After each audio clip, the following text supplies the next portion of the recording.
Hello there.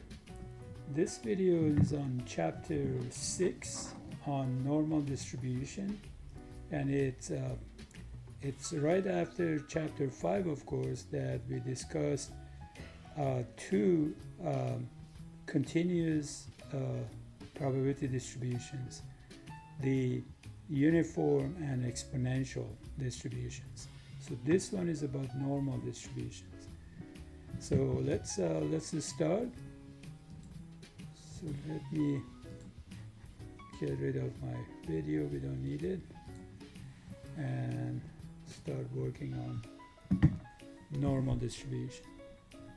Now we talked about, as I said, we talked about the uniform and exponential distributions. So now we can talk about normal distribution. Now normal distribution, x, so we know x with uniform distribution was limited to be between two numbers a and b, right? And the graph, of course, looked like this, and this was a and b. And the exponential distribution looked like this, and had a formula for the exponential distribution, and that was f of x equals to me to negative mx, right? And for uniform, f of x was 1 over b minus a, right? All right, now, so this was exponential and uniform. But with normal distribution, what we have is that x goes from, this is normal distribution, x goes from negative infinity to infinity. That means there is really no limit what x can be. X can be any real number. So remember we talked about ceiling, right? So we could put a ceiling over our numbers and make sure the area under it is 1, right? And to do that here is probably the most difficult case, because now we have to have a ceiling that covers all the numbers from negative infinity to infinity, and the area under it is 1. So this goes forever this way, right? And also to the right hand side it goes forever that way. And the area under it has to be 1. Now historically, of course, that was a difficult thing to invent, but they have invented that. And I'm going to talk about a little history of it. But the f of x for normal distribution looks like it has to do with that e thingy that we have. Remember the e number? So one formula that worked was this formula. So what we have is, in the exponent we have negative 1/2 to x to the second power and e to the power of that. So this is a formula that if you graph it over negative infinity to infinity, of course we can graph it from negative infinity to infinity, but if you calculate the area under it from negative infinity to infinity, you will get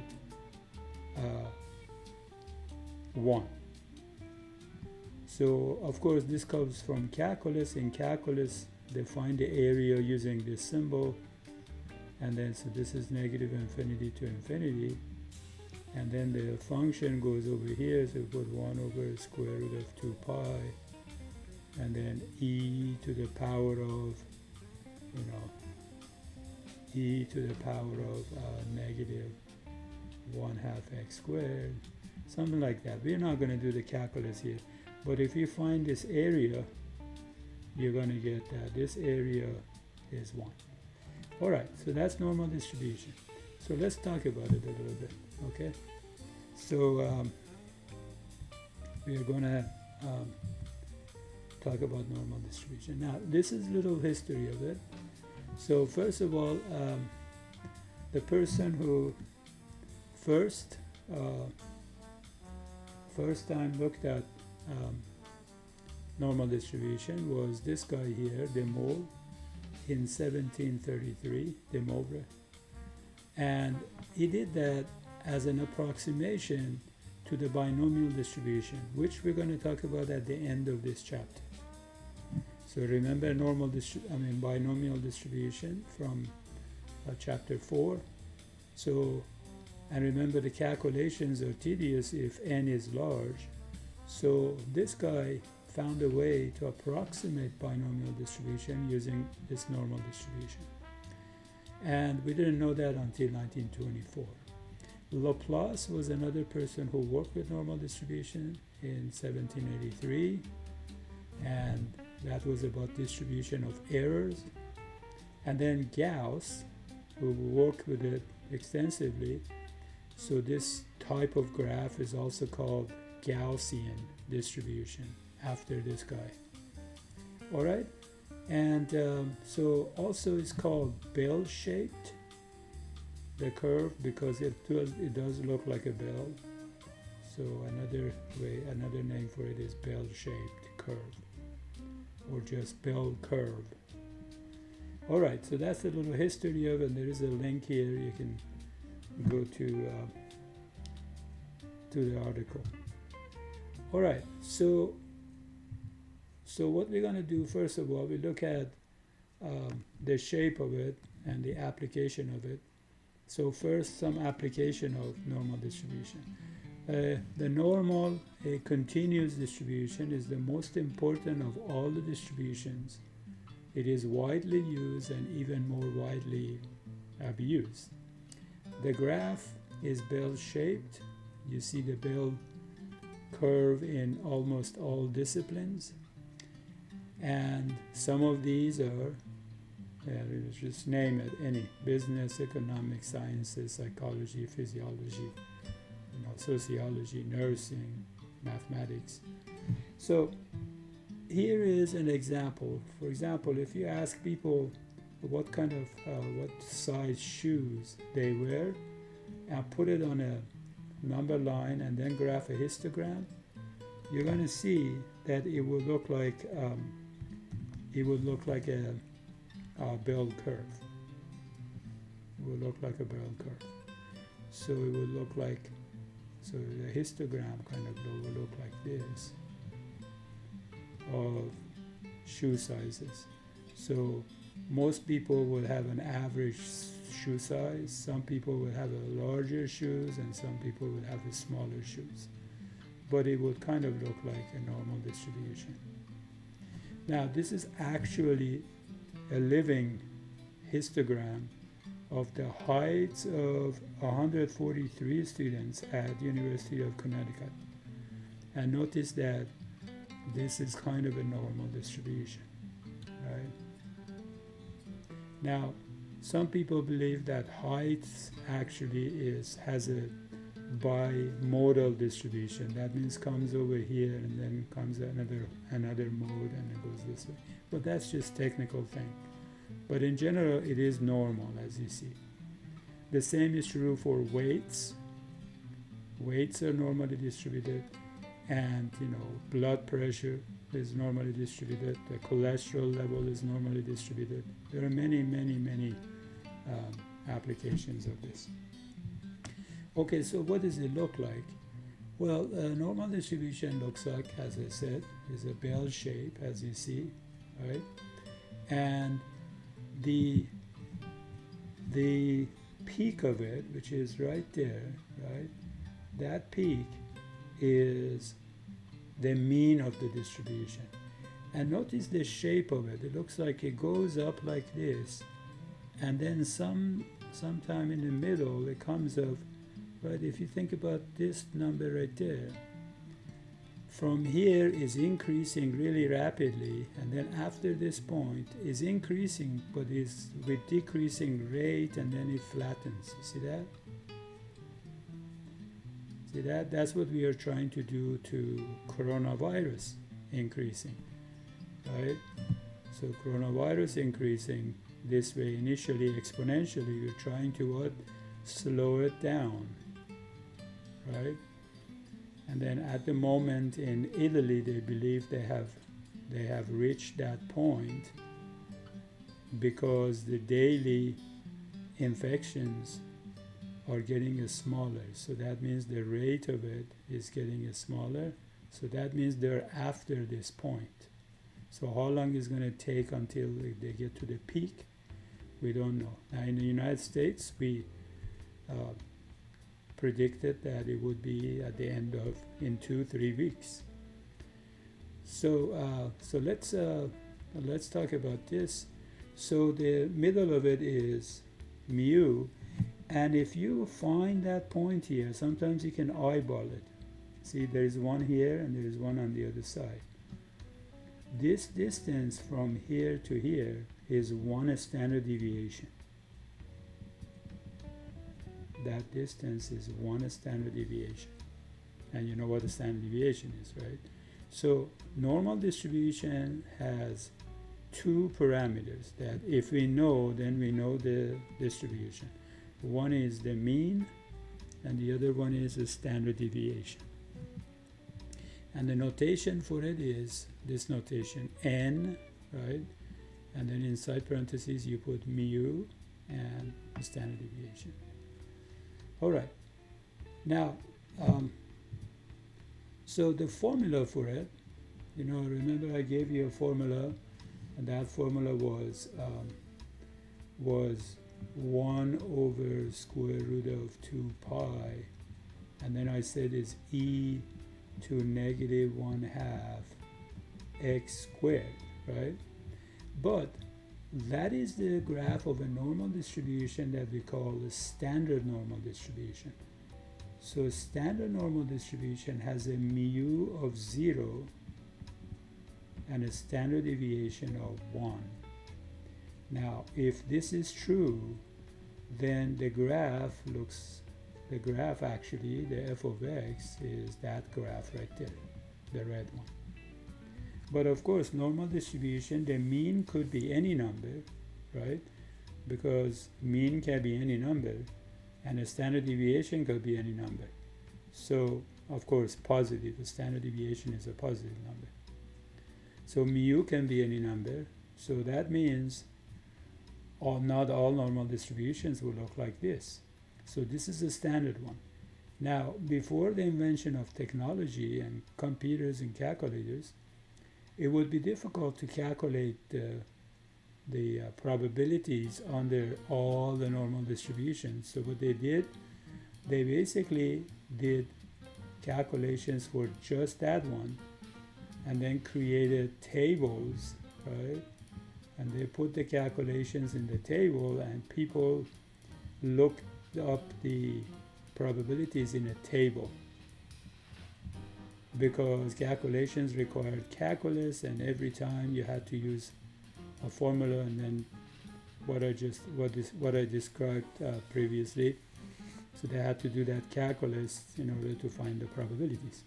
So tables made it easy. Now nowadays we're not going to use tables much. I talk about it a little bit. We're going to use technology, calculator, to find the probabilities. All right. Now, if it's not a standard normal, then in algebra you heard about if you have a function, if you subtract from x, it moves to the left. If you add, it moves to the right. If you divide in the formula, if you divide x by a number, that would be horizontal stretch. If you multiply x by a number in the formula, that would be horizontal shrink and all that. You don't have to know that, but this formula is, if you notice, is basically this formula with some transformations. So x, you subtract mu from it, and then divide by standard deviation, then is you square it, right? So this is the same x, as you notice here, right? This is the same x. So now what do? We just subtract mu from it and divide by standard deviation and then square it.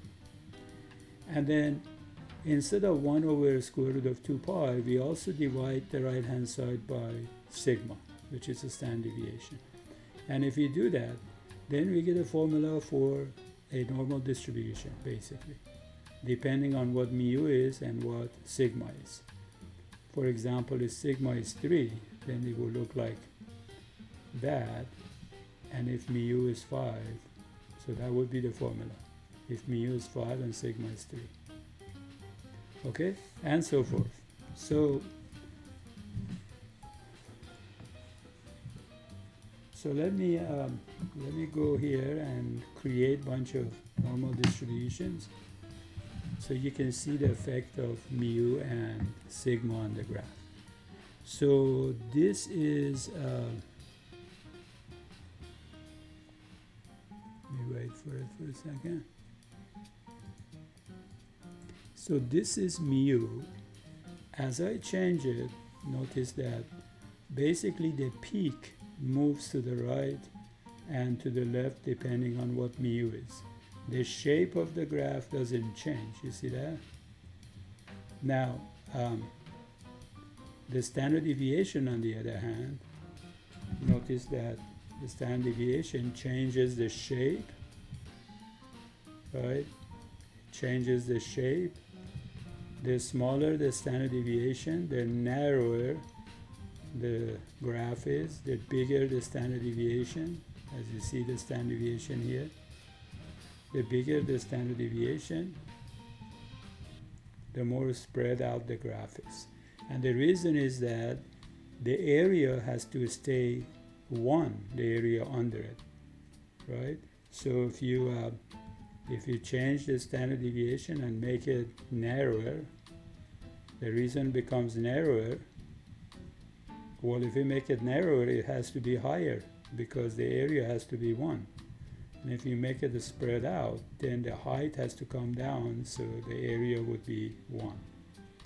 All right. You don't have to graph, of course, the way I just did it here in this course. Just have to understand how to find probabilities under it. Okay? So,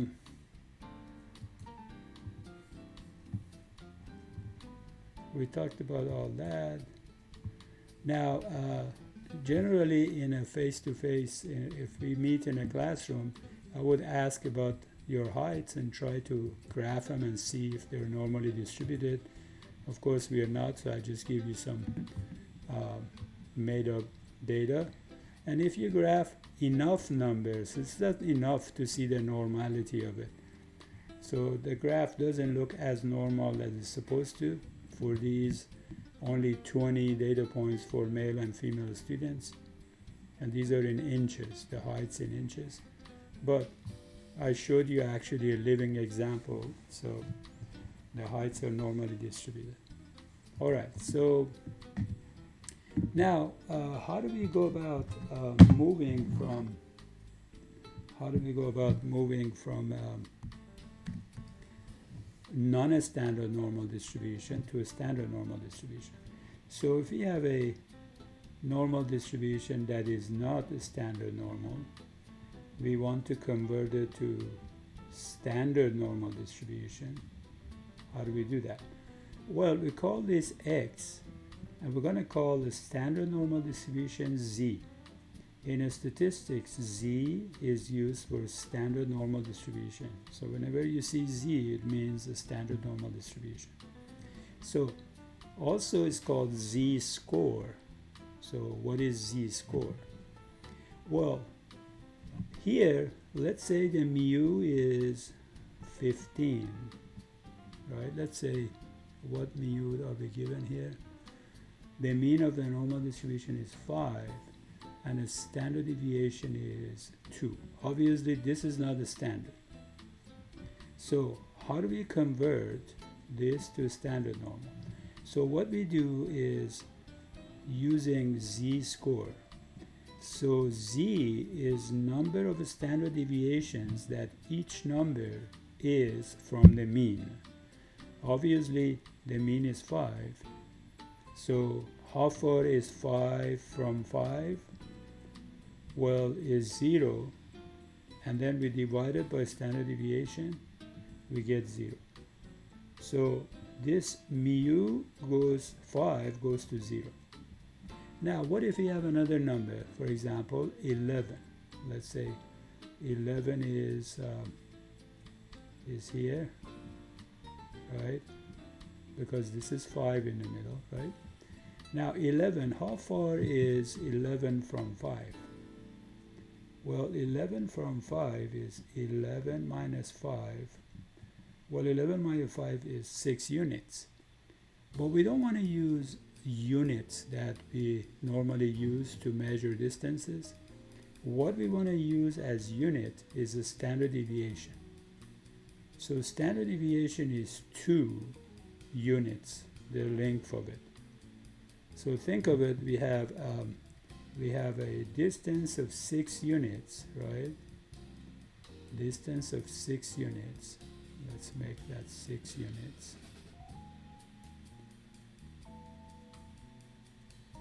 One, two, three, 4, 5, 6. So if you have a distance of 6 units from 5 to 11, now how many standard deviations fit in there? Now remember, a standard deviation the length is 2 units. So if you measure here, see how many of these fit in here? Well, that's 1, 2, 3 of them. So 3 of these fit in this distance. How do we find how many standard deviations fit in a distance? Well, we divide, right? Divide by what? By standard deviation. So that would be 3. So that means 11 is 3 standard deviations. Well, is positive 3. That means it's 3 standard deviations to the right of the mean. So that means under standard normal, 11 goes to 3, right? Now I'm going to give you another example. Where do you think 4 is? Well, let's see. You're going to take z for 4. It would be 4 minus 5 divided by 2. Now 4 minus 5 is 1, negative 1. Negative 1 divided by 2 is negative 0.5. So 4 goes to this number, negative 0.5. Now, what does that mean? It means that if the z for a number is negative, it means that is what? To the left of the mean, and it means that 4 is half the standard deviation to the left of the mean. That's why the z-score for it is negative. Okay? So the idea of a standard normal distribution, this distribution here, basically what you get on the z-axis are the z-scores. So all of these are z-scores for different what? For different numbers here on their x. All these numbers convert to what? A number under z, and all the z-scores make this distribution we call a standard normal distribution.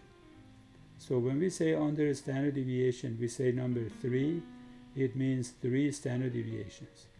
So remember, under here, mu is 0 and the standard deviation is 1. So when we say 3, that means 3 standard deviations to the right of the mean. When you say 1.5, it means 1.5 standard deviations to the right of the mean. When I say negative 1.5, it means 1.5 standard deviations to the left of the mean, and so forth. Okay? So one thing that is a little misleading is that when we talk about normal distributions in textbooks, or when I do it on the board, I graph both distributions with the same shape. So I normally do something like this. I say, assume this is x, and then we say, okay, assume this is z. But they look the same. That's kind of misleading, but it's a convenient way to do it. In reality, when you change the distribution, this is, for example, this distribution, which has a mean of 2.6 and a standard deviation of 3.7. Now, when we convert it to standard normal, which is this one, now notice the shape changes. But just conveniently, this is what we do when we teach and when people print textbooks, typeset textbooks. That's what they do. Okay? If you don't do that, then you have to actually graph this exactly, which is, a waste of time. That's not the point here. The point is just to compare them. All right?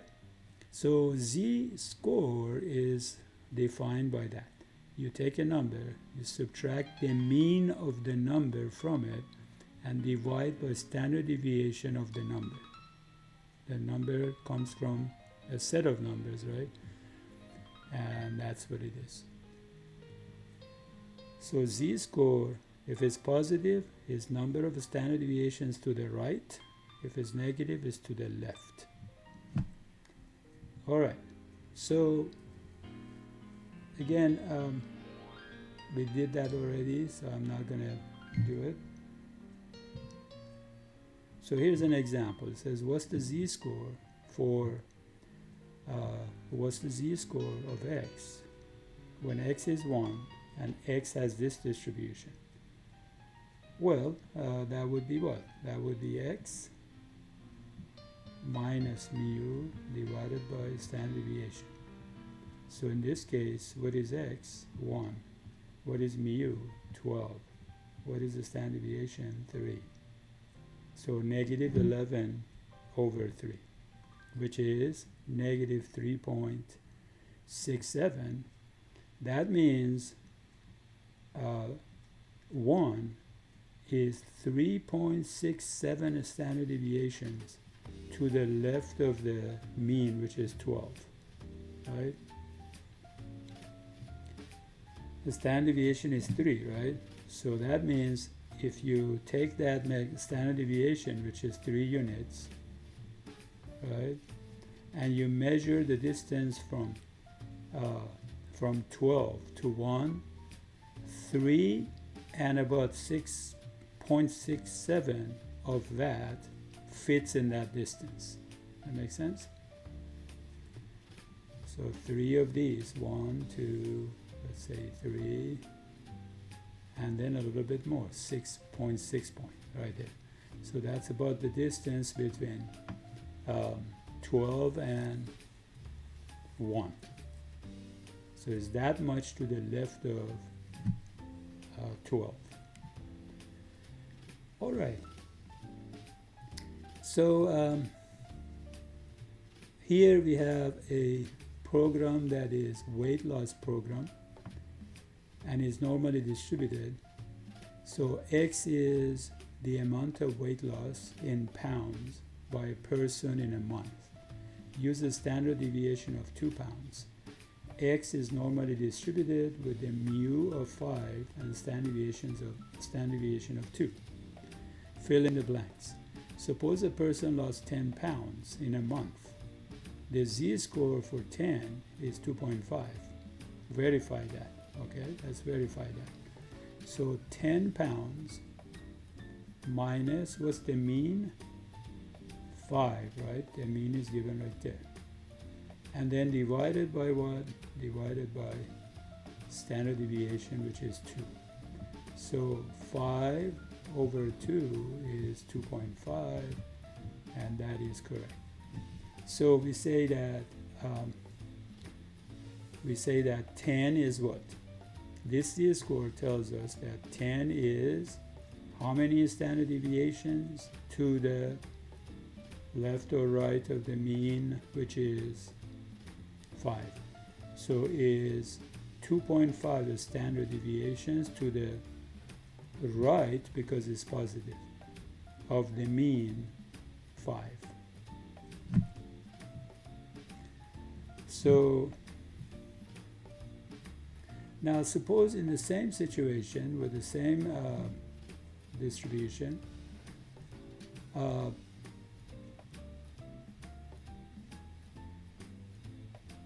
suppose a person gains 3 pounds.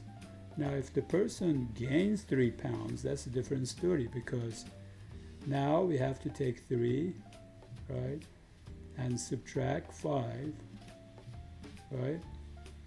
Now a negative weight loss, so that means what?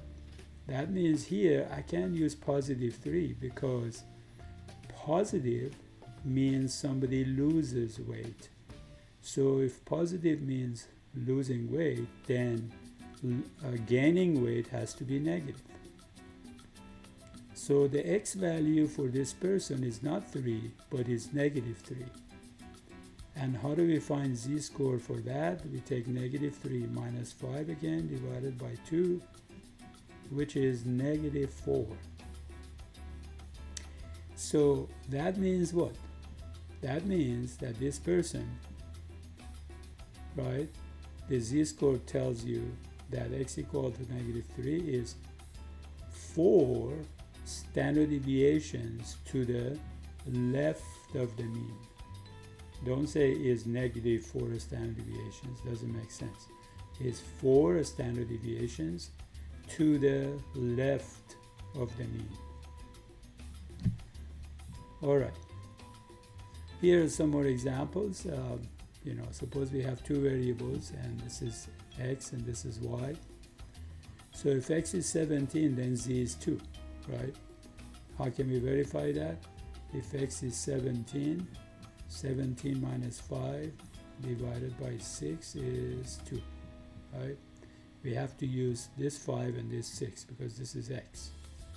Now if y is 4, what is z? Well, if y is 4, then it would be 4 minus what? Minus 2 divided by 1, and that's 2. All right? Now, there is a rule we call empirical rule in statistics. Empirical rule says that if you have a symmetric distribution,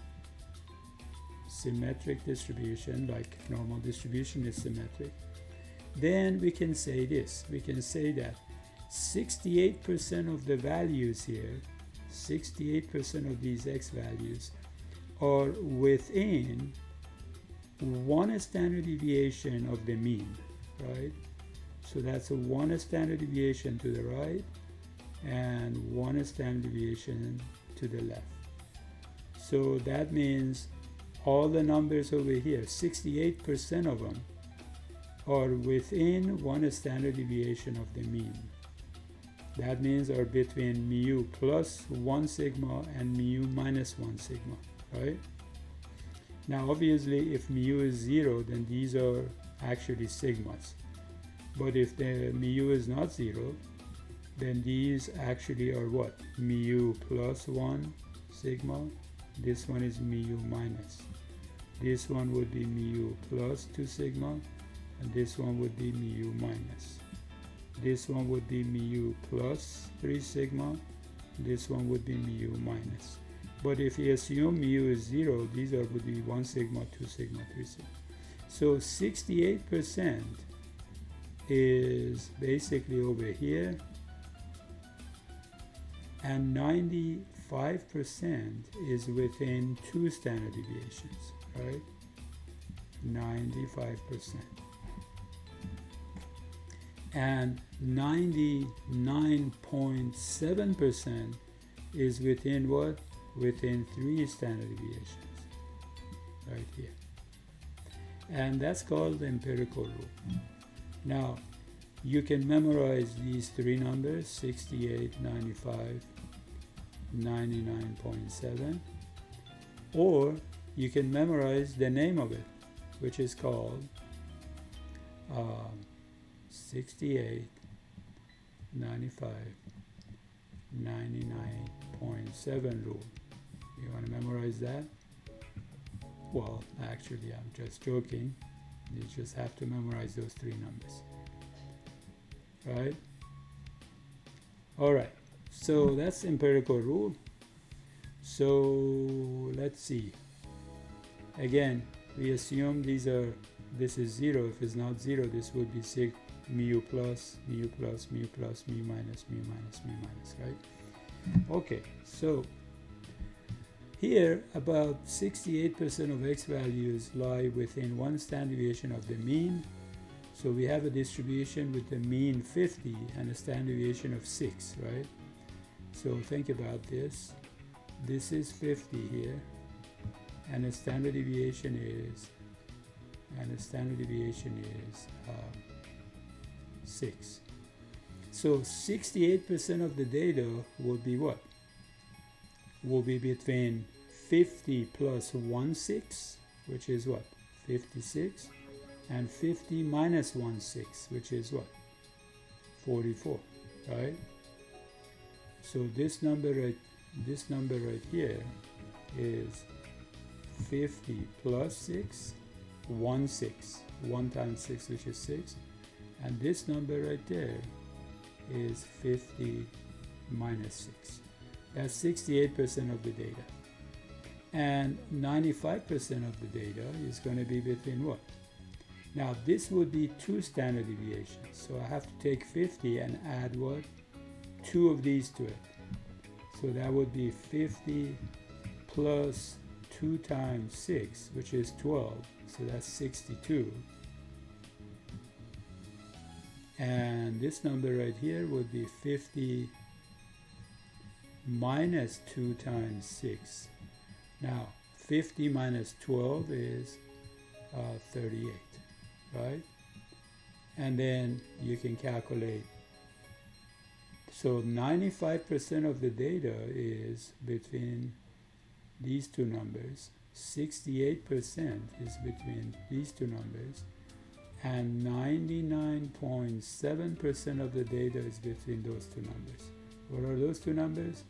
Well, we just have to add another 6 to this, which is 68, and we have to subtract another 6 from 38, which is 32.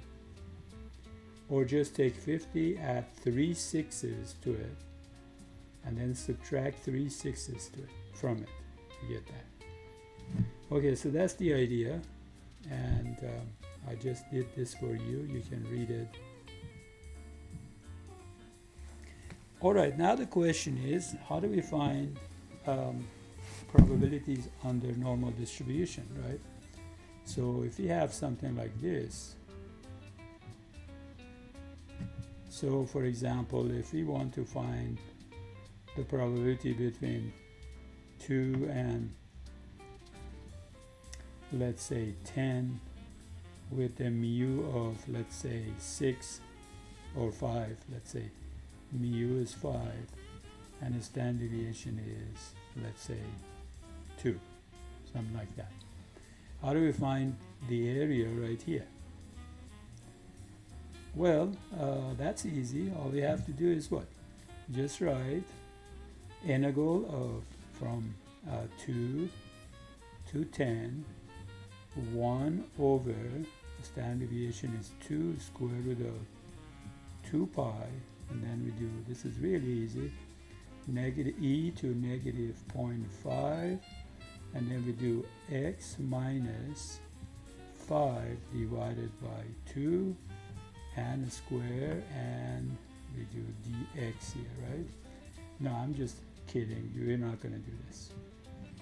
So instead, what we're going to do, we're going to do this from the calculator, just like with binomial and geometric and all that. We have something called normal CDF. What goes here is lower, upper, mu, and sigma. So all we have to do is what? Put this 2 here, put this 10 over here, put this 5 over here, and put this 2 over there, and we have the answer.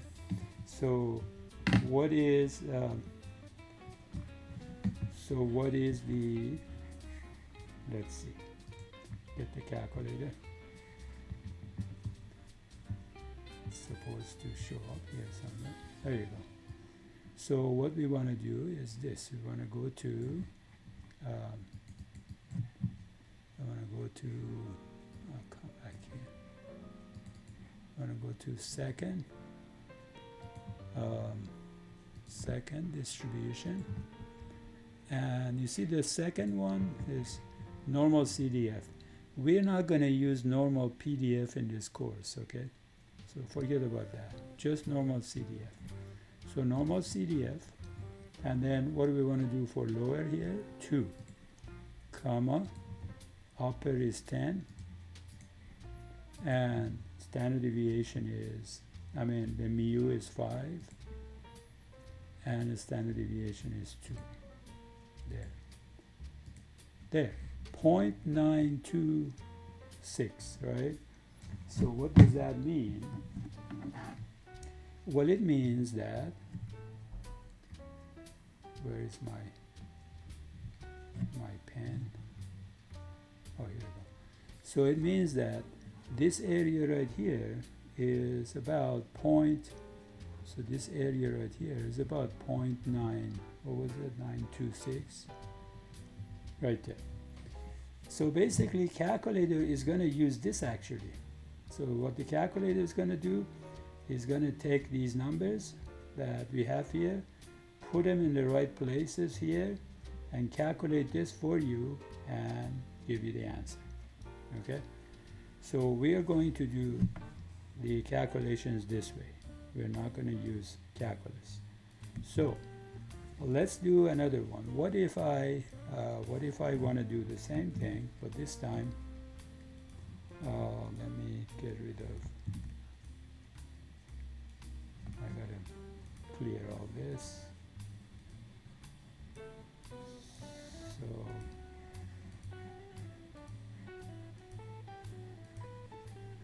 all right. So what if I want something like this? So what I want is the same thing I just did. So I have a distribution where a mu is 5 and the standard deviation is 2. And I want to find the area, let's say, from 7 all the way to infinity. How do I do that? So the right hand side, the right end point is infinity and the lower is 7. Now infinity with the calculator is going to be 10 to the power of 99. That's big enough for us to be infinity. And negative infinity is going to be negative 10 to the power of 99. Okay? So what we want to do is normal CDF, and what do we put here? Lower. Upper, we don't put infinity, we put 10 to power of 99, and then mu is 5 and the standard deviation is 2. There. So now I'm going to take my calculator here, and I'm going to go again to where? To distribution and get the second one, and put 7 comma 10 to the power of 99. Now you could get there's another way to get 10 to 99, which is this double E here, but you don't have to. Just put 10 to the power of 99, and then another comma, then we put 5 and comma 2. There. So that means it's 15%. So the area to the right of 7 is 1, 5, what about 9, right? Now, what if, let's see, let me do another one. Shouldn't have erased everything, but let me do it. So I'm going to do one more. Okay, what if we want, let's see the same thing, mu is 5 and the standard deviation is 2, and we want to let's say go to 1 and then find the area to the left of 1. How do we do that? Well, it's the same kind of thing. Normal, CDF, and the lower here is negative infinity, the upper is 1, right? So instead of negative infinity, we put negative 10 to 99, 1, 5, 2, and we get the answer, right? So we can again come back here. All right, so second, the lower, don't put that, that's minus, is negative. 10 to the power of 99, comma 1, comma 5, and comma 2. There. So it's about 2%. So it's only about 2%. Only about 2% of the area is to the left of this number. Right? So you know from the standard deviation, most of the data, 99.7% of the data approximately, according to empirical rule, is within 3 standard deviations of the mean. So 3 times 2 is 6, right? So that means 5 plus 6 to the right is 11, and 5 minus 6 is what? Is negative 1. That means almost all of these, over 99.7% of this is between what? Between those two numbers. So there is not much to the left of negative 1 and not much to the right of 11. Okay? All right, so that's how we do this. There is a video again for you on normal distribution and application of normal distributions in many fields. You should watch that. And now I already talked about how to find probabilities, so I'm going to just move on. The way that we present it is by what? So first of all, we say X is normally distributed, and our notation is mu and sigma go here. And when we talk about probabilities, we say probability that X is less than something. Let's say X, lowercase x, and then a capital X here. Or we can say probability that X is between two numbers. You could do that. Just like we learned in chapter 5, right? Now, equality doesn't really matter here. Doesn't change anything if you put equality. And that's it. All right. So it says final exam scores in a stat class were normally distributed with a mean of 63 and standard deviation of 5. Okay, so let's draw a picture here that we have a normal distribution with a mean of, oops, this is the wrong place for me, mean of 63 and a standard deviation of 5. Now find the probability that a randomly selected student scored more than 65 on the exam. Now 65 is about right here. So basically, in terms of normal distribution, that's what we want to do. We want to find that area. So how many seconds should we take to find that area? Well, maybe as much as it takes to just put the numbers in the calculator. So we go to second distribution, normal distribution. 65, that's the lower, comma what? Well, the upper here is what? What's the upper? What's the upper? Infinity, right? So we're going to put in the calculator 10 to the power of 99. Oops. Let me get the power. 99, comma 63 comma 5, and it's about 34%, right? So it's about 34%.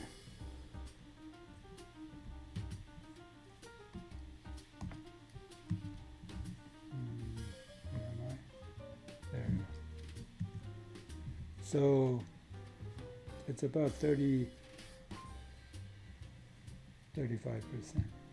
Okay. Now, we got that already, took care of that. All right, it says, before technology, the z-score was looked up in a standard normal distribution, right? And we talked about this already. So in the previous example, standard normal table with data to the left of the z-score was used. You calculate the z-score and look up the area to the left of it. So if we were to do this before the invention of calculators, we would go to, let's say, here's the problem, right? Remember, here's a normal distribution with what? Let me tell you how we would do that. So it's a normal distribution with, well, now that I did it, let me erase that. Now I'm going to do it. So 63 and standard deviation of 5, right? So if we were in 1970s, we would do this. We would go here and say, okay, the mu is 63 and the standard deviation is 5. So what we want is what? Is the area to the right of 65. Now, after I finish with this, you realize how lucky you are that you're taking a stat at this time, not the 1970s. All right, so 65. So what is the z-score for 65? Well, z-score for 65 would be 0.4, right? So now we go under standard normal distribution, and we say under standard, mu is 0, standard deviation is 1. This 65 is actually 0.4. So this area is equivalent, in fact, is exactly the same as this area. But why did they convert? Well, because to find this area, you got to use what? You got to use this calculus thing. Remember, 1 over stuff like that, and the stuff over here, and then all that. Nobody wanted to do that. So what do they do? Well, they use tables. Somebody calculated these probabilities and put them in the table. Now, when you make a table, you have some choices. You can find areas to the right. You can find areas to the left and put them in the table. Or you can find areas from 0 to a number. So the table I'm going to show you, what it does is this. Basically, it has a table like this, and there are numbers here, and there are numbers here. So you're going to find and there are 2 decimal places. For example, 1.11 would be given like this, 1.1 here, and there is a 0.01 here, like that. So the intersection of these two would be the number 1.11, and the number that goes here would be the area that is calculated. Now, this table that I'm going to show you is calculated based on areas from, let me erase that, areas from 0 to the number, like that. So the areas, the numbers in the table are given based on this idea. So this is the number, this number that we find in the table, and this right here would be this area. All right? So that means to use this kind of table to figure out what we want here, we still have to do something else. So you see, the difficulty of using tables is tediousness. It's not really difficult. So what we have to do is this. We have to go to the table, which is this right here. So again, this table is based on what? Is based on this idea that there is a 0 here and there is x here. And the area between 0 to x is given here. For example, if your x is 0.11,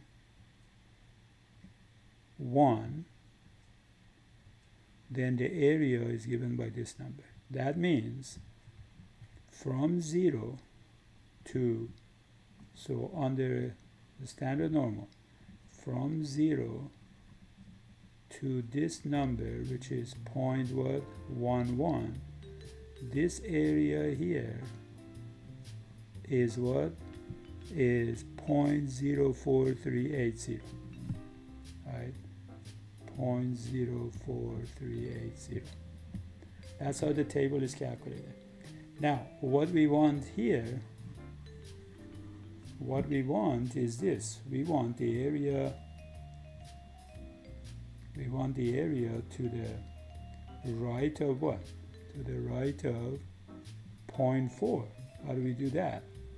Well, the table gives the 0 to 0.4, so we can find this area here and subtract it from 0.5, or we can add 0.5 to it and subtract it from 1, right?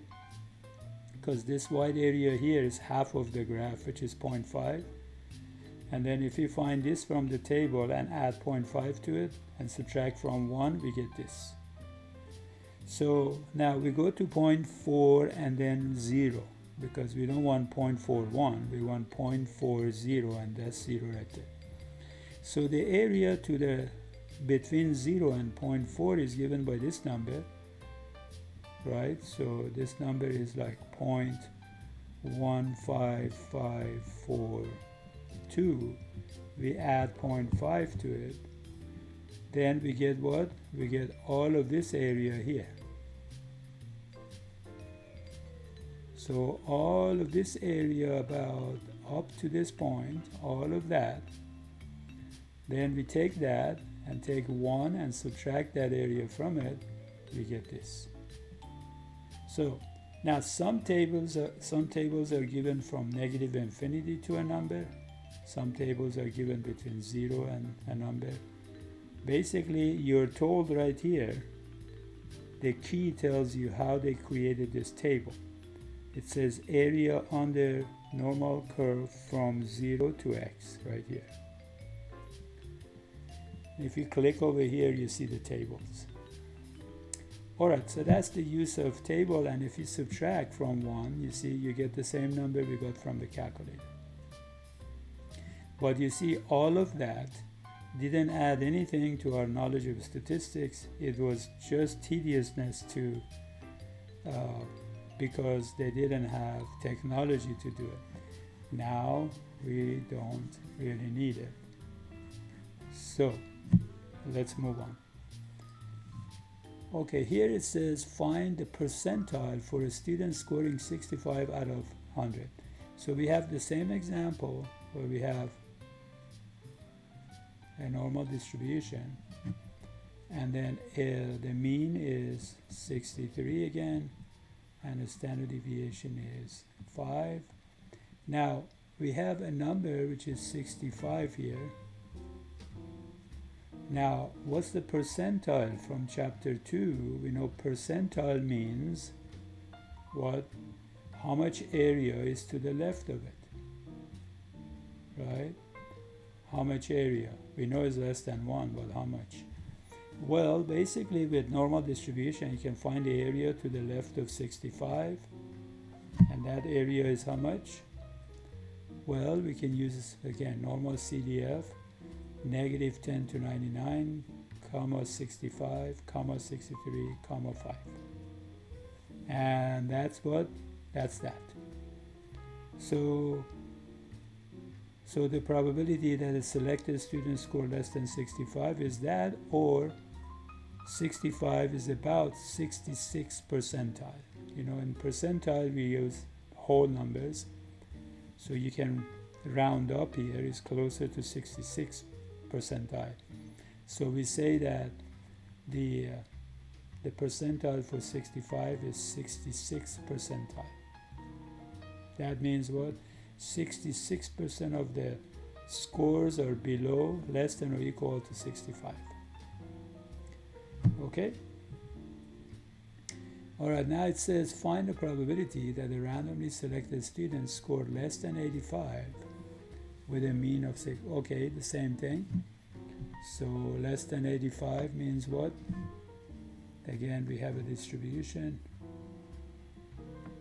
and well, it doesn't look good. Let's do it again. So this is mu is 63, standard deviation is 5. So what we need is, here is 85. So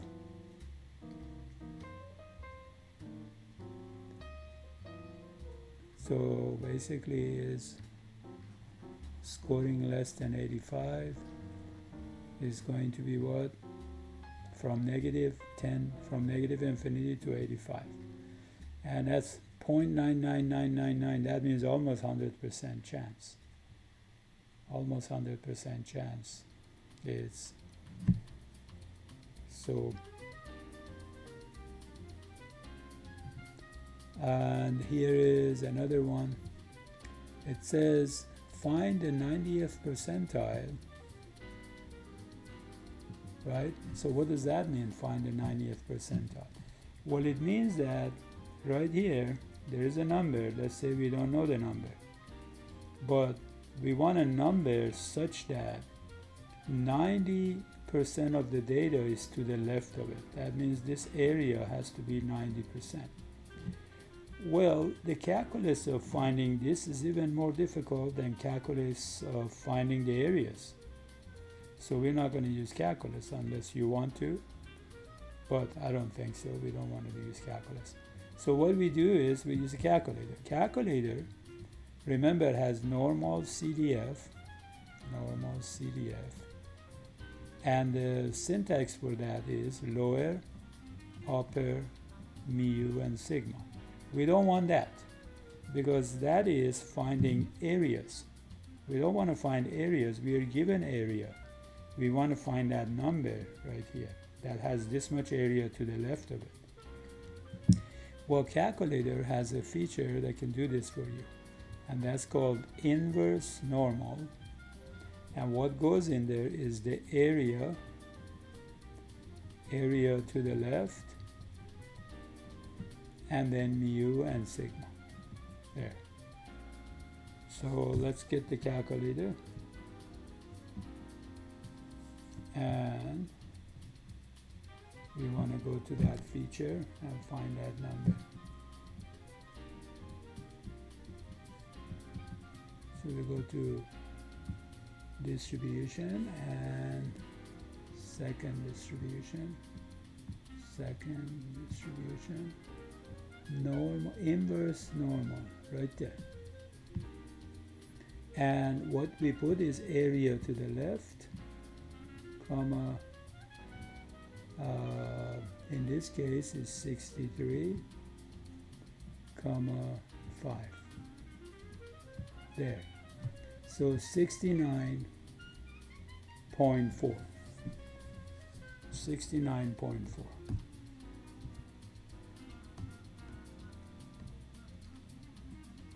So 69.4. Remove this and get rid of the stuff. Okay. So 69.4.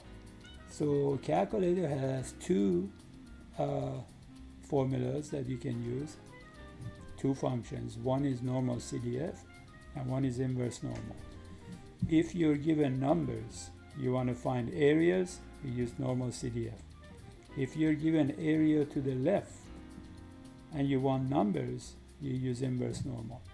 Now, some fancier calculators have some fancier calculators have the feature inverse normal has an option. I'm not sure if you have that or not, but if you get a calculator that has inverse normal, and then here you can actually choose whether the area is to the left of the number.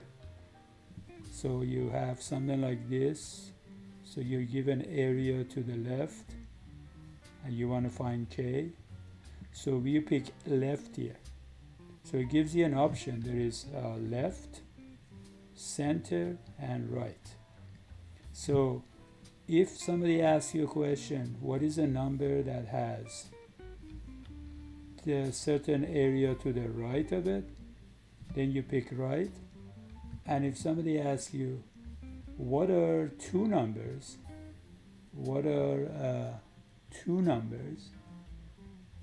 that have certain area in the middle of them, so two numbers, let's say negative k and k, then you pick center. Now, I think most of you have a calculator that has only area to the left here, so you have no option, just area to the left. So if you want to find these two, you're going to have to find the area to the left and put it here. So if somebody says, what's the number that has 20% to the right of it? Well, instead, you find a number that has 80% to the left of it, right?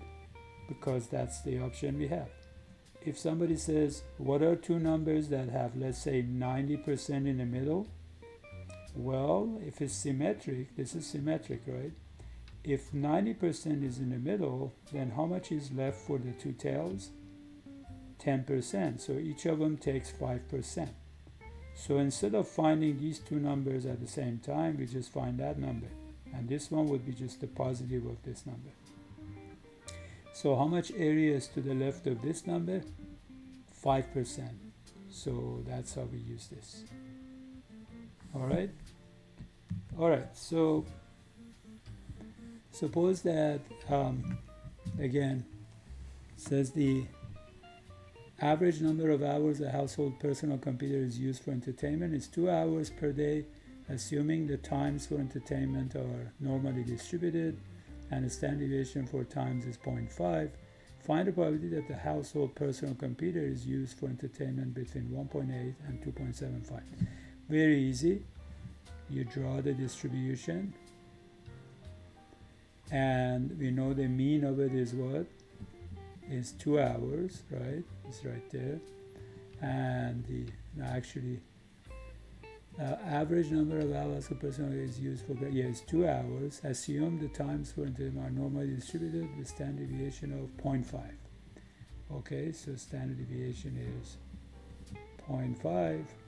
All right, now, what's the probability that a computer is used between 1.8 and 2.75, which is about maybe right here. So what we want is basically the area right here. So that's a very easy problem, is normal CDF, right? And we put 1.8 here, 2.75 here, and 2 and 0.5 there. You have the answer. So the answer is about 58%, right? So that's the format. All right. And it says find it's the same setup. Now the question is, find the maximum number of hours per day that the bottom quartile of households uses a computer for entertainment. Now remember from chapter 2, we talked about quartiles, right? Now quartile is when you divide the data into 4 parts, right? When we say quartiles, we mean, of course, these, right? Now, it also refers to these distances. So this right here, you can call it the bottom quartile, and this one is the top quartile. So what they mean by this, the bottom quartile, they mean this part. So if you divide the data into 4 parts, that's the bottom quartile. Now they say, what's the maximum number of hours per day that the bottom quartile of household uses a computer for entertainment? Now here's the bottom quartile. The maximum would be this number right there. So that's what we're looking for. Now remember from chapter 2, how much is to the left of the first quartile? Did you say 25%? You're right.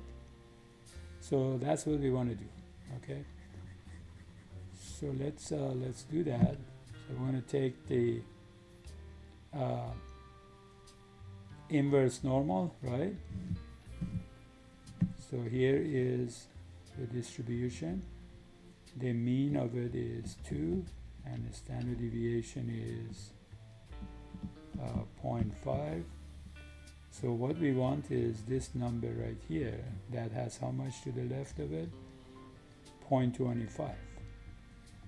So we're going to put this 0.25 in inverse normal for area to the left, the mean, and the standard deviation. That's it. 1.66. Okay? Oops. All right. In the United States, ages 13 to 55 of the smartphone users approximately follow a normal distribution with approximate mean and standard deviation 36.9. All right, well, again, always draw a distribution to see what's going on here. The mean is 36.9. and the standard deviation is 13.9. So what we want is what? What we want is find the 80th percentile of the distribution and interpret it in a complete sentence. Okay, well, 80th percentile means what is a number here that has how much to the left of it? 80%. And that's an easy inverse normal problem, right? Inverse normal, 0.8, comma what? 36.9, comma 13.9. Right? Alright, so let's see the answer. The answer is 48.6, right? So that means in the context of this problem, 80% of the smartphone users in the age range 13 to 55 are 48.6 years old or younger, right? All right, now that's the last thing I want to do, and that is how do we go about approximating binomial distribution using normal distribution. Now, there are 4 friends here. This is an example. This is an example of actually binomial distribution. So there are 4 friends and they decide to carpool together, and each day they basically pick a name by chance, and whoever name comes up, that person is going to drive. So they carpool to school for 96 days. So X here is binomial, and 96 times they do it. Probability of success is what? If you can call it success, if you end up being the driver. So there are 4 people, and they put their names in a bag, and they pick 1 out of 4. So probability of success is 1/4. Now, binomial distribution, the mean of the binomial distribution is NP, and the standard deviation of binomial distribution is square root of NPQ. So now if we use this mu and this sigma and create a normal distribution, so if this distribution, if we graph the binomial, we get some kind of histogram, right? if you use this mean and this standard deviation and create a normal distribution, that normal distribution goes on the top of this and kind of matches that binomial distribution. If you do that, then instead of using the binomial probabilities to find probabilities, we can use what? Normal distribution to find probabilities. Now, let's look at it as a binomial distribution. It says they carpool 96 days, so let's say, what do we want to find? Find the probability that Janice is the driver at most 20 days. So what we want to do is probability that X number of times that Janice is going to be the driver is at most 20. At most means less than or equal to 20. So that means that if you think of this as a binomial distribution, so X values can go from 0, 1, all the way to what? All the way to 19, 20, and 21, and all the way to 96, right? Could be any of these numbers. Now what we want is probability of 20 or fewer. So we want to find what? We want to find all of these, which we know how to find. From chapter 4, this would be what? Binomial, let me write it up here so we have enough room. So that would be a binomial CDF, and then we put 96 comma 1 over 4 comma 20. So it goes to 20, to 19, to 18, to 17, all the way to 0 and adds them all up for you. So that's the number. What's that number? Well, that number will be, well, I don't know how to do it in my head here. So I'm going to use a calculator. So it would be distribution binomial CDF and 96 comma 0.25 comma 20. So that is about, let's write it here, is about 6, oops, let's get rid of that. So it's about 652. I want to write a bunch of decimal places because I want to also use normal distribution. So that would be if you use binomial distribution, right? Now the question is, how do I use normal distribution? Well, remember we said that if you put a normal distribution on the top of this, well, remember this is kind of starts from kind of 0, right? And the histogram goes to 96, right? So what is the mean of this distribution? Well, the mean would be NP, which is what? Which is 0.25 times what? Times 96, right? So if you use the calculator, what's 0.25 times 96? That's just 1/4 of 96, which is what? Which is 24.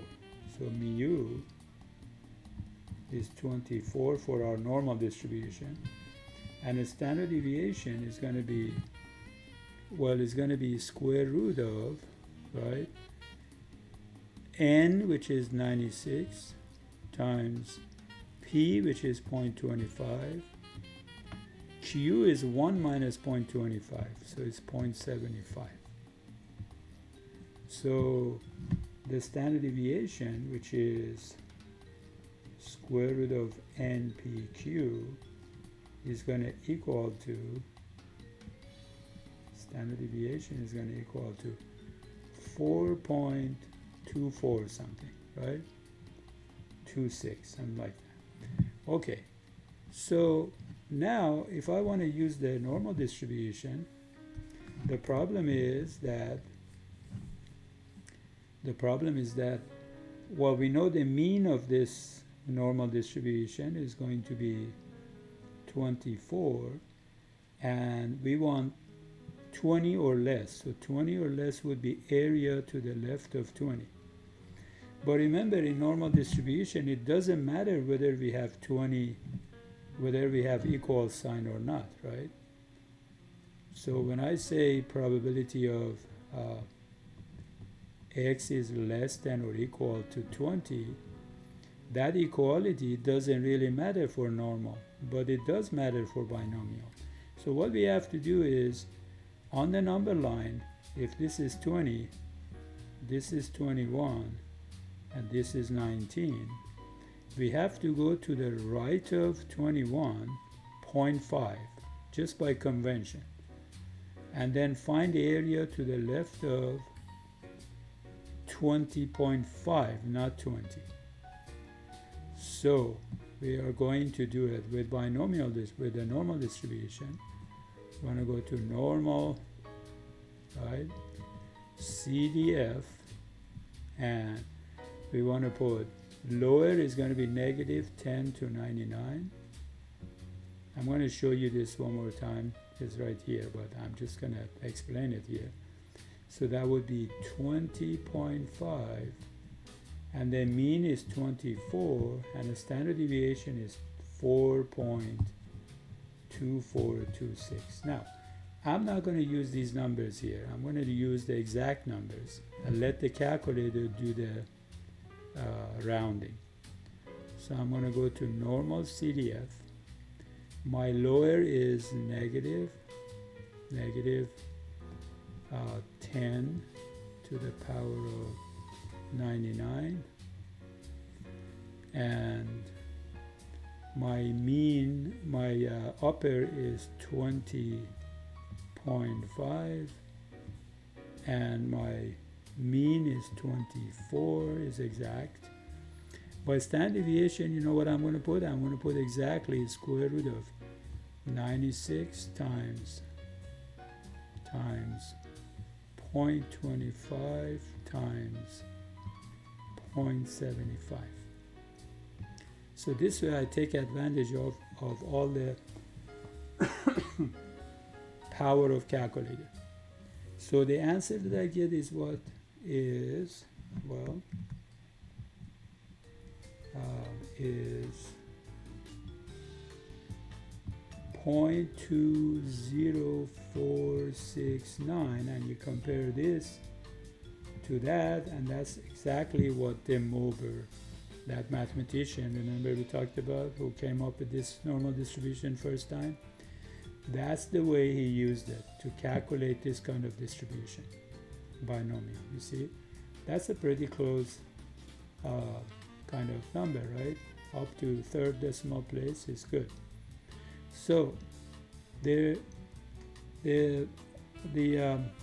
process is really not that hard. So let me erase all this, and maybe I should just erase everything from here. Yeah. All right. So now the question is, okay, so that was the problem that we did right here, right? Now, if somebody modifies the problem, instead of less than or equal to 20, they put less than 20. Well, look, then on the number line, this is 20. Now, less than 20 with binomial means what? Means 19, 18, and the rest of them, right? So you have to put 19 and go all the way to 0. So what we want is all of these. Now, we don't want 20. But we do want 19. So what we do, we put 19.5 on their normal distribution. You see that? 19.5. So in here, we're going to put 19.5. Now, what if somebody says greater than or equal to 20? Well, greater than or equal to 20 would be Well, let's see, this is 20, this is 21, this is 19, and greater than or equal to 20 means 20 and more, right? Well, then we're going to put what? We want to include 20, but not this way, the other way. So we have to go to the left of 20, right, and then find the area to the right of that number. So we go 0.5 to the left of 20, which is 19.5, and we do all x greater than 19.5. And if you want to find, maybe you want to do something like this, between 15 and 20, but you want to include what? This is 21, this is 14, right? So what we want, 15, 16, 17, all the way. We want all of these numbers. So with the normal, you have to go to the right of 20.5 and you have to go to the left of 15.5. So it would be between 14.5 and what? 20.5. This idea of changing this by 0.5, the numbers, it's called correction for continuity, because binomial is discrete but normal is continuous. So that's what it's called. All right, so that's the last problem I want to do, and I think this is the last one. And you can see here, I'm going to show you what we mean by approximating a binomial distribution by a normal distribution. So you see the rectangles are what? Are binomial. So when I change n, the binomial distribution changes, as you see. And when I change p, also the binomial distribution changes, right? Because remember, it depends on n and p. Now, for this to work, for this approximation to work, np and nq have to be greater than 5. So if I change these and make the np smaller than 5, let me try to do that. So if I make it smaller than 5, let's say right there, you see now the rectangles are coming out of this. Is not really exactly matching. Is not matching it as well as before, you see. So if np is less than 5 or nq is less than 5, this graph doesn't match the rectangles as well. So the condition is that make sure np and nq are greater than 5 before you use this approximation. Okay? All right, so that's the last thing. There are some problems in chapter 6, as you know. You have the file, right? And then I'm gonna see you in, let's see. Let me see you right now. Hello, back. So I see you in the next video, okay? Take care and take care of yourself and others. I see you in the next video.